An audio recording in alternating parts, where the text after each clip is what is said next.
Okay, so for this lesson, we are going to basically learn about cropping and some of the ways that we can crop and rotate our images inside of Photoshop. And cropping really is a helpful tool because it allows you to be a less than perfect photographer and still get good results. So let's look at a different way of importing our images. We know that we can go into Photoshop and that I can either choose an image from my recent images or that I can open something from my hard drive. But this time I want to show you a different way to do it. I had mentioned the piece of software called Adobe Bridge last time in our video, and I have it loaded up right here. Bridge is a really helpful piece of software. Again, when I was doing catalog design, this is where all my work started because we had thousands of images that had to stay organized. And now that I do a lot of photography, whether it's real estate or action sports, it's not uncommon to come home with 100 photos and opening each one of those photos individually in Photoshop or even in Finder. If you look here, you see this is the Finder app on Mac. And if I click on an image, I can hit the space bar. And look, I didn't even mean to do that. It just automatically opened it in Photoshop. So again, I don't like using Finder. It works. If I can click on an image without actually opening it here, and you can see it keeps opening it. It won't let me select it without opening it, which is really annoying because all I'm trying to do is click and then hit the space bar, which basically should give you a preview. But for whatever reason, it's not going to let me do that right now, which leaves you with either switching to something like, one of these modes, which is sort of, they call this a cover flow, where you can, and again, I haven't even gotten into Photoshop. This is all just different ways of viewing your files on a Mac. You can pick a folder. Again, I don't even know what folder I'm picking because I can barely see it. And my point is just this. These are raw images. Okay, they're about 35 megabytes. And you'll notice that scrubbing from one image to the next comes with a little bit of a lag, and it's not terrible, but sometimes it can be a little annoying. So the reason I like Bridge so much is because in Bridge, I can just come, pick a folder. I was going to pull something from my skateboarding archives here to start with, and let's come down to this one. So now you can see that, I can see all of these images, and these are all raw images. So they're just as big as those images we were looking at in Preview. And let me just slow down and clarify. Preview is a Mac-specific software that basically allows you to see what's inside a folder. For example, if I click on this desktop folder, and I see, oh, here's a photograph of whatever, this right here. I can click on it and I can double click and that'll open it. Or, assuming my mouse wants to cooperate here, I should be able to just hit the space bar. Click space bar. There you go. This is a quick preview. And I know you can do this on a PC as well. If this worked and it worked fast, it would be great. But as I was explaining earlier, with raw images, which basically is just like a JPEG, but is a much bigger file, has a lot more detail. On these images, you really can't use those techniques to open your images. And the fact is, if you're working in a professional environment where you're dealing with professional photography, you're going to be working with raw images. And so I like Bridge a lot because with Bridge, you can just pick the hard drive, pick the root folder, find the session and click on it, and it automatically loads everything up. Now, you might be thinking, well, this is a Photoshop class. What are we doing in Bridge? Well, the answer is Bridge will allow you to take any of these images and open them directly into Photoshop. So again, if you have 3 or 4 images in a folder, then you can open them individually, pop them into Photoshop. But if you have hundreds of images or 50 or 80 images, clicking on each one of those individually and waiting for it to open in Photoshop is going to eat up a lot of your time. So let's just start with this image right here, because this image has got some problems. In fact, all of these images have problems. And let's go ahead, and we have a couple options. We can double click on it, and you'll see that by double clicking, we went from Bridge to Photoshop. And since this is a raw image, before it went right into the Photoshop work area, it went into an area called Camera Raw. Now, this is an area that is designed specifically for dealing with raw images, but you're not only allowed to deal with raw images using this technique. So we'll get into this later, but I just wanted to show you the technique for opening an image through Bridge versus opening it directly into Photoshop. And look, now that I've got this one, I go, oops, this isn't the one I want. So I can hit cancel, go right back to Bridge, take a look, because I think I got a better version of that shot. And if we come down here, let's see, maybe we'll pick an alternate, but I'm pretty sure this one right there maybe turned out a little better. Let's go ahead and pop that open. Okay, so again, double click on it, takes it right into Photoshop, and doesn't turn out to be the better image. So let's go back real quick, and let's see here. Oh, let's just go to this one right here. And there we go. Took us right into Photoshop. So better image for sure. Okay, so now that we're in Photoshop, now the problem with this image is that it's actually pretty decent just how it is. There's not really much room to crop anything, and it doesn't really need to be straightened. So we'll go back to Bridge and pick a worse image. This one right here is a perfect example of an image that is not perfect. Not even close. Okay, so you can see it opens me into Camera Raw. And in this case, I'm not going to do a whole lot of photo editing. In fact, I'm really not going to do any. Let's just go ahead and jump right into Photoshop. And so again, just to clarify, I opened a raw image through Bridge. I basically opened this software, navigated to my hard drive, and then to my backup, and basically found the folder that has these images in it, the same way you would for any project, and then simply clicked on the image, and that opens it into this sort of preliminary editing space called Camera Raw. And in this case, I could make a whole lot of adjustments, or I could just hit auto. We'll get into Camera Raw later. You see it does a pretty darn good job of auto editing your images. So we'll go ahead and just leave that at auto. And then I'll click open. Now, if you're just taking a JPEG off of your cell phone, you don't need to go through that process. But if you're using a photography camera that shoots raw images, then that is going to be helpful. So the reason we're here today is to learn about cropping inside of Photoshop. And I'm going to show you some pretty neat tricks here. But let's just get through the basics first. Obviously, most images don't come out of the camera in perfect condition. In fact, this one, we've got a lot of issues. My main issue is that if I go up to view, or excuse me, I go up to, view, and I come down to rulers, you will see that that is turned on, and therefore I have these rulers up here. That basically, you see there's the 0 point, and this image is just about 4,000 pixels wide and about 6,000 pixels tall. This is a full-sized raw image. I would never put anything this big on the internet. It's just way bigger than it needs to be. 1,000 by 2,000 is plenty. But the problem is, if I pull down a ruler, which you do by just clicking in these numbers and dragging, this is just a guide. And one thing I've learned from shooting real estate for years is a thing called keeping your verticals straight. Now, when you're judging the quality of your vertical lines, I look at things like this line right here, or maybe the top of the ramp.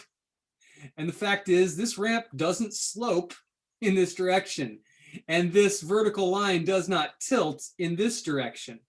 What's happening here is we're getting lens distortion. I was using a fisheye lens, which gives some really cool looks, but if you're also trying to get perfect verticals is a little tricky, and you might want to rotate the image a little bit. Also, I might want to crop off some of this black area down here. And so let's learn how to do that. I'm going to just drag these rulers out of the way because I don't need them. I was just using those to show you how bad my verticals are and my horizontals. So let's start off with the crop tool. Now, the beauty of the crop tool is that it won't be very difficult to remember the hotkey that basically gets you the crop tool because it's C. Okay, so if I hit C, watch what happens to my screen. Okay, you notice how I got what we call a bounding box around the edge of the image just by hitting C. Now, I want to go ahead and show you a couple things before we get into doing the cropping. So as I mentioned before, any tool that you select is going to have a certain amount of adjustability up here at the top. Now, one thing that's interesting is that if you adjust some of these numbers or maybe choose some of these settings, however you decide to, a lot of times what's going to happen is Photoshop is going to remember your last setting and it's going to automatically apply them. So in this case, I don't want that. I basically want to reset all of these settings. So to do that, I'm going to right click. Notice right there is the toolbar right here, and the crop tool is right there. And when we click on it, it shows it up here. You'll see that there's other crop options that I have as well, but I'm not going to get into those right now. What I am going to do is I'm going to right click on this and I'm going to choose Reset Tool.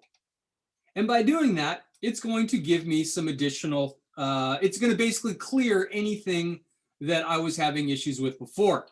So, or anything that might have been set a specific way before. So now that I've done that, let's go ahead and look at how the crop tool works. The good news is it's a pretty straightforward tool. You can basically grab any of these handles, these little thick white areas, and you can click and drag them in. Now you'll notice some interesting things happening when I do that. First off is you'll notice that as soon as I clicked on it, we got this sort of rectangular tic-tac-toe board laid over our image. And the reason that happened is because that's what's called a guide. In photography, as well as cinema, there is a composition rule called the rule of thirds. It's probably the most common guideline to creating interesting looking photographs. Some people love it, some people hate it, but it's a good tool. And I'm actually a pretty big fan of the rule of thirds. And so the question might be, well, why am I seeing this rule of thirds? Or let's, before we get into that, let's look at some examples. If you are interested in finding out more about the rule of thirds, do yourself a favor and just type it into Google and then go to Google Images. You'll notice how a lot of experienced photographers will try to put elements of importance on these intersections, the spots where the lines intersect. Rather than center framing everything, while center framing isn't necessarily a bad thing, it tends to be the most common thing people do when you give them a camera. When we're talking about amateur photographers, their first thought is, well, I don't want to miss anything, so I'm going to put you right in the middle and center it. And for a group photo or something, that works great. But when you kind of want to get into the more artistic side of photography, the general rule of thumb is that center framing is just a little bit boring. Unless you're Wes Anderson or Mad Max Thunder Road, most people opt to not center their images. They use this tool, the rule of thirds. Now, again, you want to learn more about this, you're welcome to just type it into Google and come and look at these images or read an article or two. This is more of an acquisition technique, but to become a good editor, you have to understand what makes a good photo. So let's take a look at this one. Now, unfortunately with this image, I was so close to my subject that I don't have a ton of room on either side. This would be a lot better if he was a lot smaller and I had a lot more room to crop. But with that said, I will come down here and click and drag up a little bit because I don't need 3 inches of ugly chipped up deck. And I might even opt to crop in this way just a bit as well. And you'll notice that what that does is it puts him right on this rule of third right here. Now, sometimes I try to get the face on the rule of third, but as you can see, I don't have a ton of flexibility with this image. But you can see that cropping is not difficult. It's not complicated. It's just a matter of resizing the image however you want it, and then basically committing to that crop. And to do that, you can do that a few different ways. You can hit return, and you'll see that now my image is cropped. If I hit Command Z to undo that, you'll also see that if I have the crop tool selected and I have some cropping done, that I can also click on this check mark up here to basically approve this use of the crop tool. So I get basically the same thing. Now for me, again, the return key is a much better option because I never want to be having to drag my mouse around my screen. I'd rather keep it in the area where I'm doing my work. So Command Z takes us back to the original image. And let's take a look. So we talked about the crop, the rule of thirds. Let's look at some crop views. And what I mean by that are different overlays that we can use to basically crop our image in different interesting ways. And you'll find crop views right here. So this little sort of grid, if I click on that, you'll see the first thing it's going to give me is the rule of thirds. Because the rule of thirds is without a doubt the most commonly taught rule of composition. But if I want a grid, I can get a grid, in which case now when I crop, or now when I lay the tool, you'll see I get a grid. So if I'm trying to do something evenly all around, this is really helpful. Let's look at some other options. Diagonal. I can't say I use this one nearly that as much, but it's there if you need it. Triangle. You know, if you're trying to maybe create a flyer, these are kind of some cool tools. You could actually use these as guides to create an interesting background. And of course, there's a few more. The golden ratio is always fun. Let's see, that's not the golden ratio. Oh, golden spiral, which is also known as the Fibonacci spiral. And you have some other options in there. But again, for me, I just leave it on the rule of thirds unless I have a specific reason to change it. If I come over to the settings wheel, we can click on that.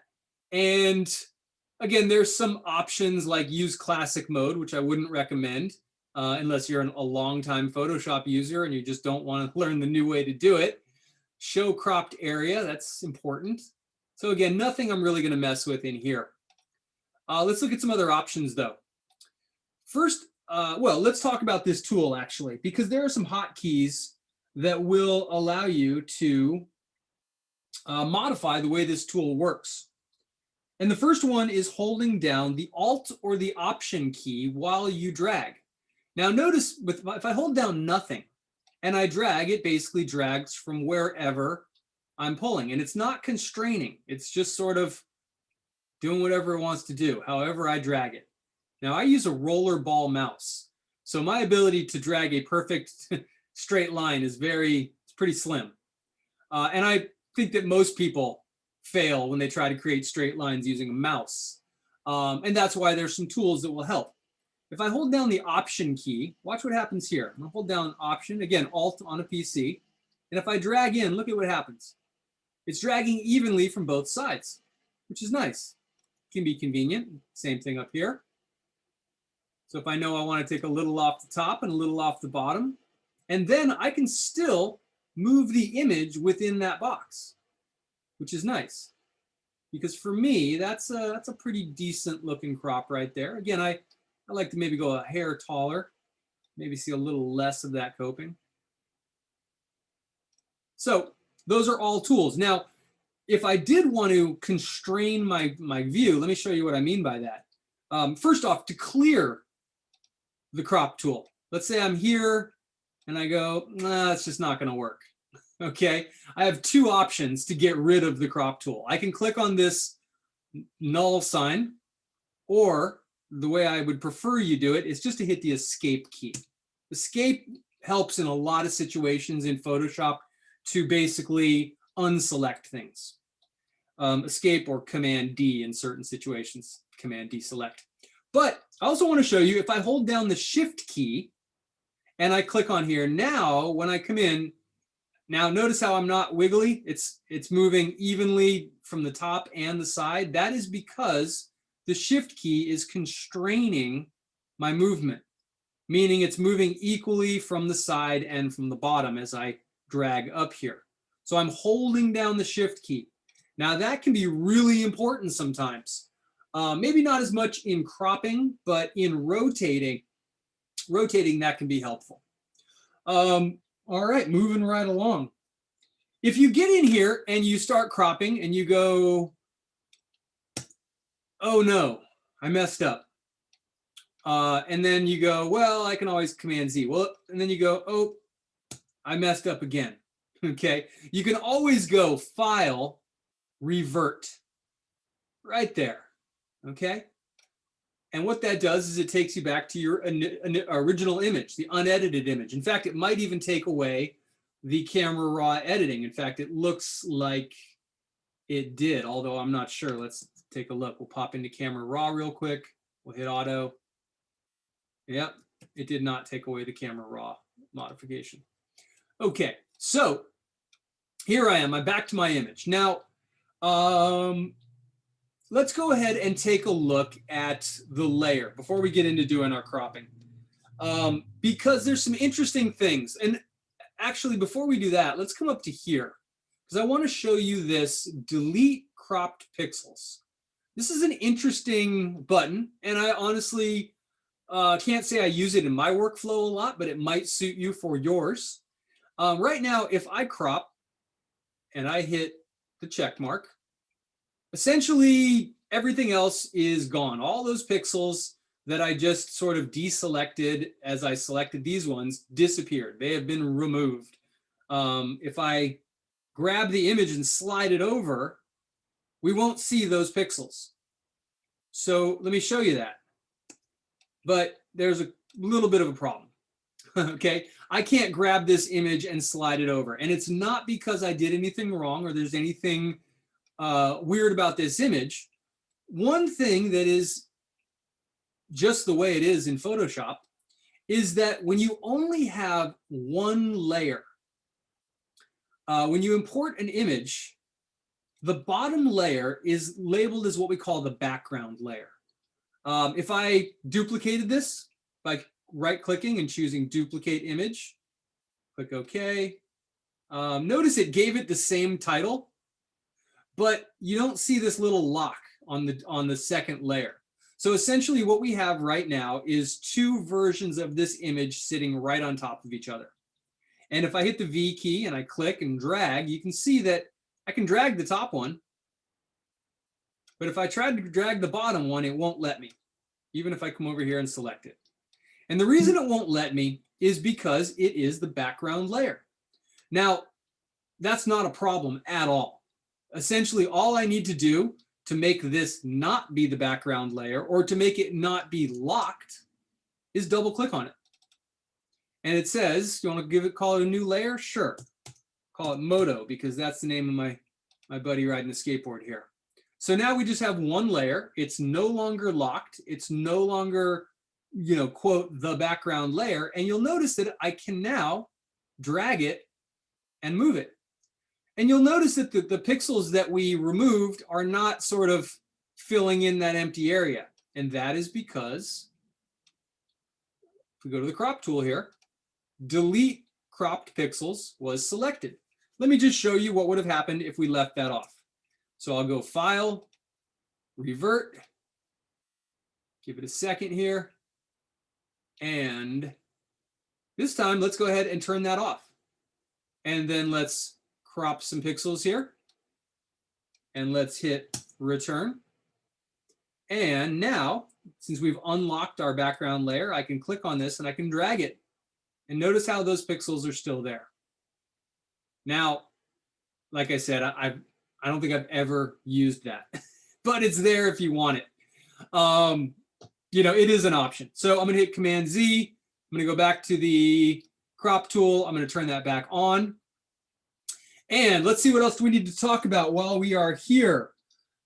Duplicating layers can be a helpful thing. In fact, a lot of times, if I'm going to do any complicated stamping or anything that I might knowingly enter into a lot of steps, but maybe later change my mind, a lot of times I will duplicate this just to have an untouched version. So what I mean by this is, for example, if I think, you know what, I want to get, you know, I want to get this line right here. This line right here on the ramp. I want that out of there. And I know that I'm going to stamp, you know, maybe some of these pixels over this, or use a tool that is essentially going to be hard to undo later on, which with each inclination of Photoshop, there's less and less tools like that. Everything is almost always non-destructive, but there are a certain amount of things that are destructive, meaning that you can't undo them. And if you're going to do one of those things, then it's a good idea to keep a safe copy of your layer.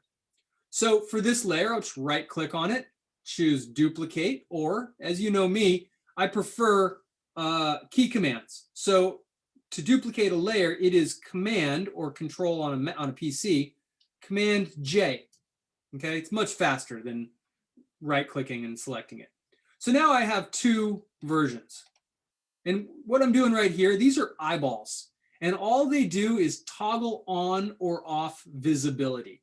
It's kind of like just turning the layer on. If I turn them both off, both the eyeballs are off. I can't see either of them.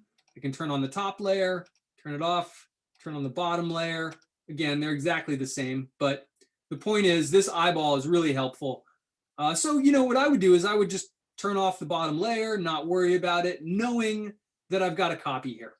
So if I decide to come in here and, I don't know, let's say we use the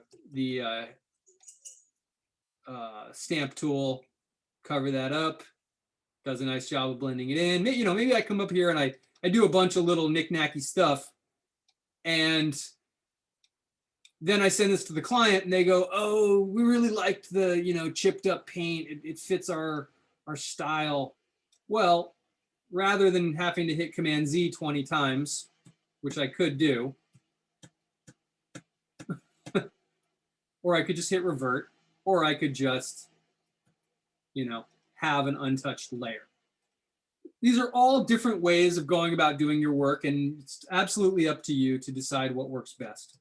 So let's go back to File Revert one more time, because I got just a couple more things to show you, and then we will end this video.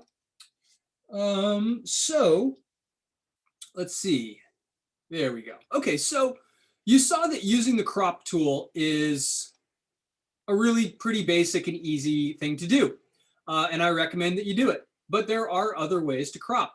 One other way to crop that's worth mentioning is the marquee tool, which is the second tool down. And as you see, rectangular marquee tool. This tool allows you to make selections.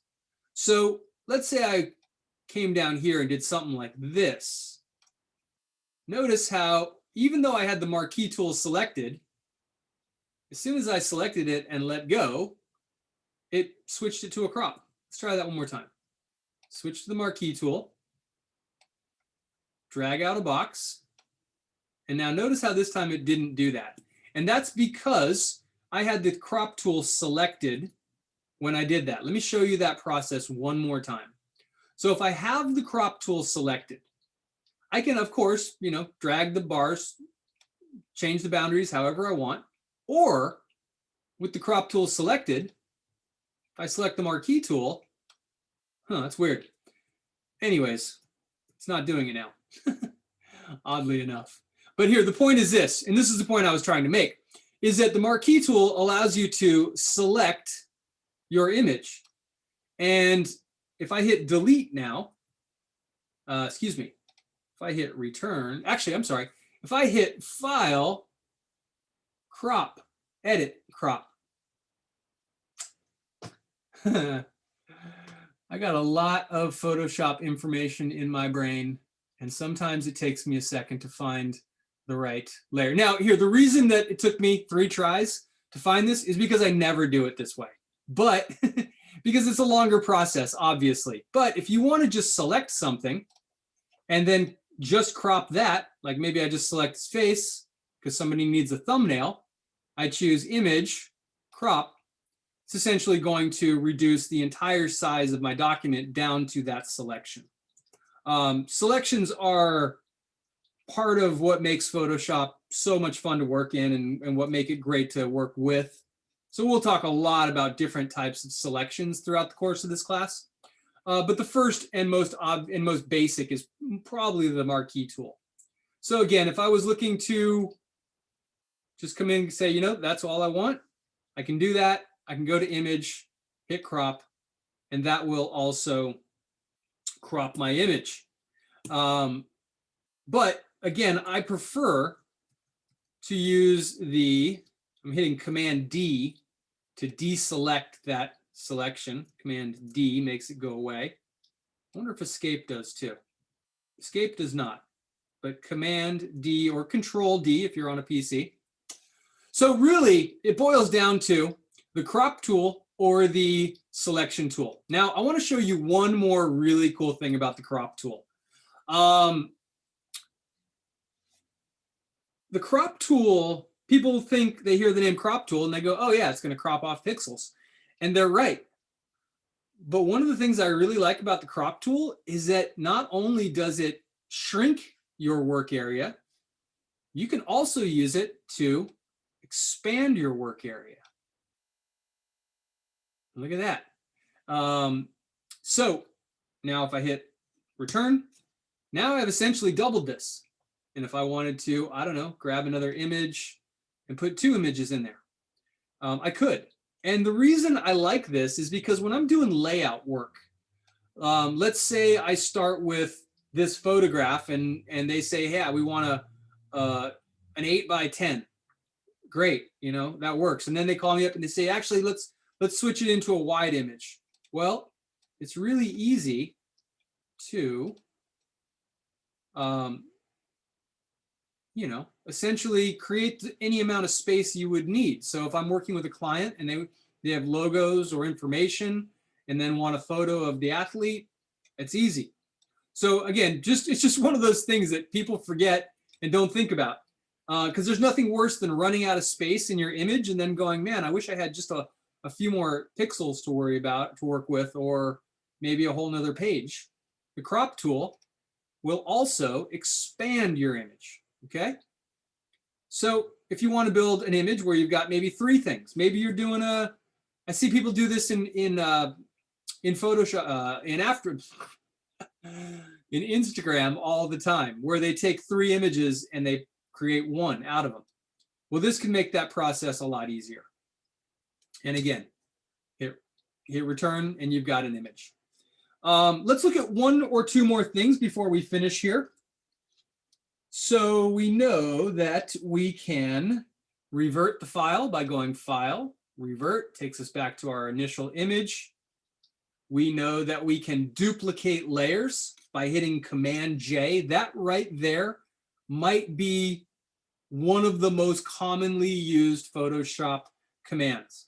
Command or Control on a PC, J. Okay, duplicate layers. I can't stress enough how much pressure it relieves when you know you've got a duplicate of your layer and you don't have to worry about messing it up.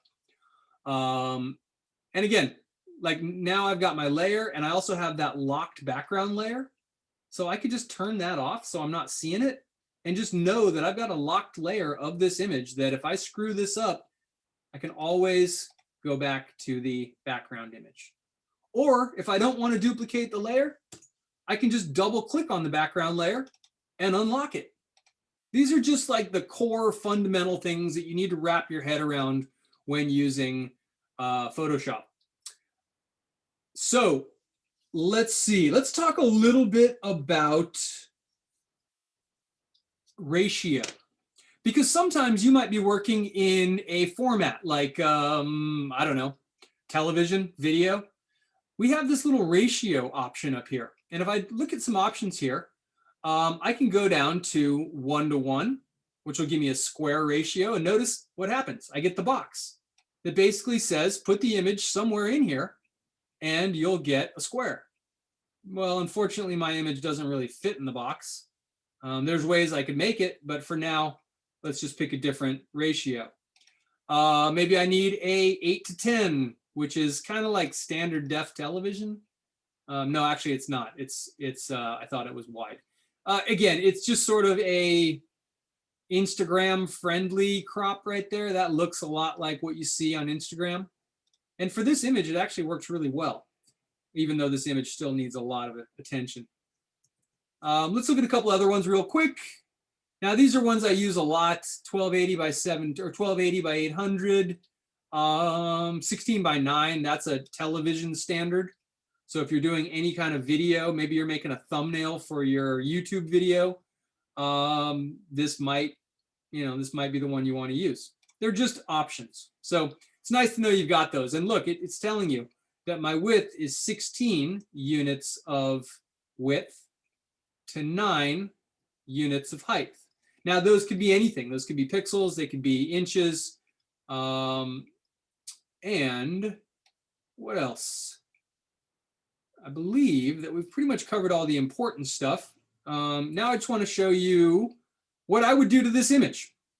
So for me, this is really a tough situation, because in skateboarding, this movie's doing, you really want to be straight up and down.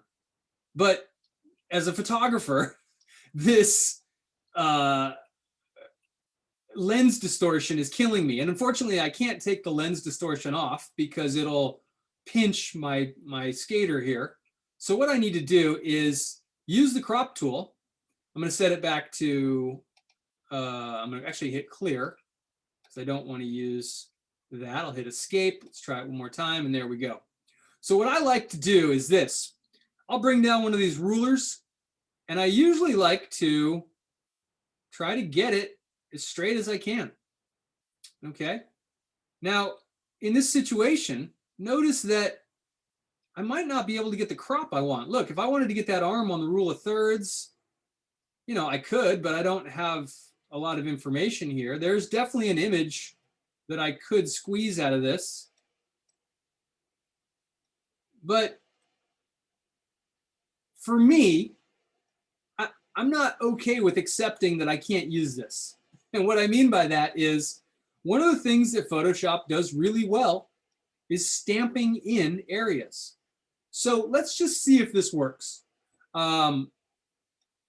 And I want to take a step back. So we haven't talked about rotation.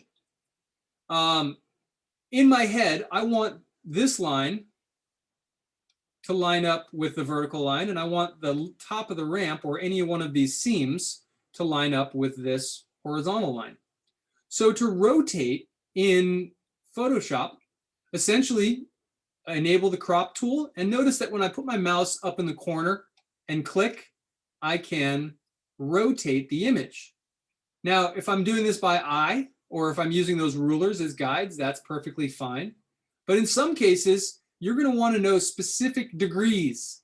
And if you look in the upper right-hand corner there, it's saying, I am going negative 4.1 degrees to the left.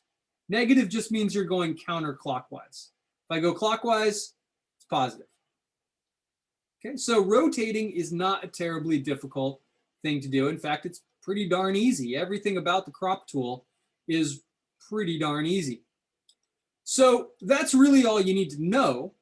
But if you're interested, the way I would try to fill this in, I'm going to hit return real quick. And again, you notice I'm missing pixels, and that's a problem. Now, since there's no people, since it's just sort of a pattern, and it's a pattern that I could quite possibly put a vignette over to make it even less noticeable, I always like to try using a tool called the spot healing brush. Now we're going to spend time on this tool, but I'll just show you real quickly what sometimes you can get away with. I'm going to use my right and left bracket key to make this tool larger. And watch what I do right here. Now this may or may not work. Probably won't, but it might. So I'm going to click. I'm going to drag over this area that's not covered in. And then I'm going to let go. Now, one thing I've noticed about Photoshop is that its ability to do what's called content-aware edits has gotten way better, okay? So if we look at what we just did there, notice it's not perfect, okay? We got a big smudge right here. But look at what a good job it did with all of this. Here, let's hit Command Z real quick. So it basically looks at this area over here and tries to figure out how to continue it. Let's go to Edit, Redo. Okay. And man, does it do a good job. Now, personally, I would go in and fix these blurs right here. I would also go in and probably use the stamp tool to stamp in this girder just to kind of continue that look, so there's nothing sort of absent. You know, this is a whole nother deal. I could try to just use the spot healing brush real quick, see if it covers up that smudge, but it just doesn't, for whatever reason, it's pulling the information from a bad spot. So that's something that I'm not going to be able to get away with using the auto tools to do. Let's come down here and look at what happens. We're just going to drag over this area. And again, the reason I'm bringing this up is not to talk so much about the spot healing brush as it is to let you know that if your image doesn't fit perfectly into the frame, you do have some options. So again, on this one, it's pretty noticeable. So I'm going to back up a little bit and let's just come down and do this area. Okay, that's not bad. It's giving me kind of an edge there. Then if I zoom in, again, Command plus zooms you in, Command minus zooms you out. Don't use the zoom tool. And now I'll hit the space bar and navigate over to the right. I would definitely have to come down and clean up this edge, and I would do that using the stamp tool. But now that I've kind of done this in two parts, I can probably get usable results for this area right here. Okay, so again, far from perfect, but in the ballpark, as we say. Come down here, use the stamp tool. And you know, if anything, I'm not trying to show you necessarily right now how to do this process. I'm trying to give you the understanding that there's never usually one tool that does everything you need. And so understanding how to use a collection of tools to get the results you want is really the best way to go. And, you know, this type of work can take time. It can be tedious, but once you learn how to do it right, it can give you a lot of flexibility. Again, it can basically allow you to get by being a much less awesome photographer. So now you can see that with a little bit of stamp tool, we've kind of filled in the areas where there was just no pixel information. And again, it is not perfect. The other option for me would have been to warp this, meaning to use some of the warping tools and literally bend the pixels. As you see how that works. But the problem with that is that as soon as you start to bend the person, it just doesn't work. It's noticeable. It's always noticeable. So if I came over here and I tried to, you know, I might be able to do a little bit of cleanup with the warp tool, which we'll get to, but just kind of showing you kind of my thought process going through that. And that just because you rotate your image and you end up with a little gap, it doesn't mean that you can't make it into a usable, decent image. And with that said, I will stop the video right there.